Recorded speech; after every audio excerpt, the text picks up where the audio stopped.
নোয়াখালীর সুবর্ণচর উপজেলার চরবাটা ইউনিয়নের চরমজিদ এলাকার 4 প্রতিবন্ধী সন্তানকে নিয়ে মানবতর জীবনযাপন করেছেন বিধবা নারী মিনারা বেগম।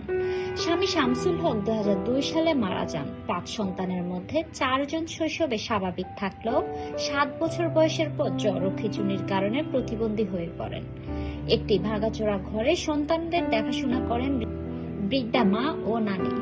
আমার 4টা ছেলে মেয়ে প্রতিবন্ধী, আমার মা আছে, শাশুড়ি আছে। আমি কত কষ্ট করি জীবন যেমন। আমার ছেলে একটা দোকান করি, এ জেনে দিনটা কাটাইতে আছে। দোকানেরও ধরুন এত মাল মিরকা নাই, কোনো সহযোগিতা আমরা পাইতেছি না।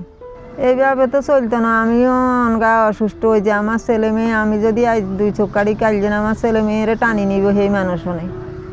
সরকারি প্রতিবন্ধী ভাতা ও মেজ ছেলের ছোট দোকানের আয়ে কোনো রকমের সংসার চলে। পরিবারটির দাবি, উন্নত চিকিৎসা ও টেকসই আয়ের জন্য সরকার ও সমাজের সহায়তা প্রয়োজন।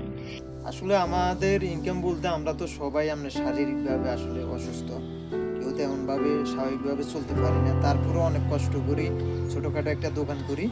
এই দোকানের ইনকাম অল্প স্বল্প হইলেও এগুলা দিয়ে পাই 8-9 জন মানুষের সংসার চালাতে হয়। আমার অনেক কষ্ট হয়, অনেক হিমশিম খাইতে হয়। তারপরেও কিন্তু আমাকে ওনাদেরকে চালাতে হয়, সংসারটা চালাতে আমাদের অনেক কষ্ট হয়ে যায়। পুঁজি বলতে পুঁজি তেমনভাবে ধরেন আহামরি পুঁজি নেই আর কি। কোনো রকম আছে অল্প স্বল্প, এগুলো দিয়ে ব্যবসা বাণিজ্য করতেছি এবং যা ইনকাম হয় সেগুলো দিয়ে মূলত কোনো রকম ফ্যামিলি চালাইতেছি।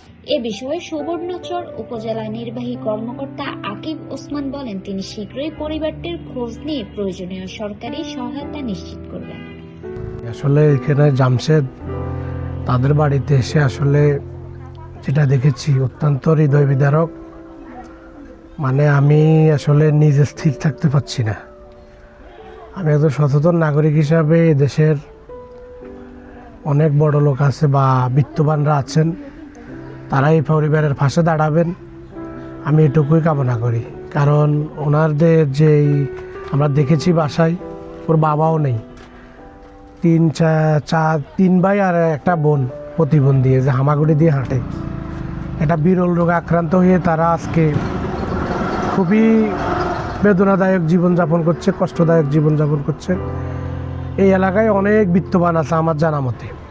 আমি সবাইকে বলবো, অনুরোধ করব, এই পরিবারের সাথে এসে দাঁড়ান, একটু সহমর্মিতার হাত বাড়িয়ে দিন। তাহলে একটা পরিবার অন্তত খেয়ে দিয়ে হয়তো আপনাদের উচিলাই বাঁচতে পারবে।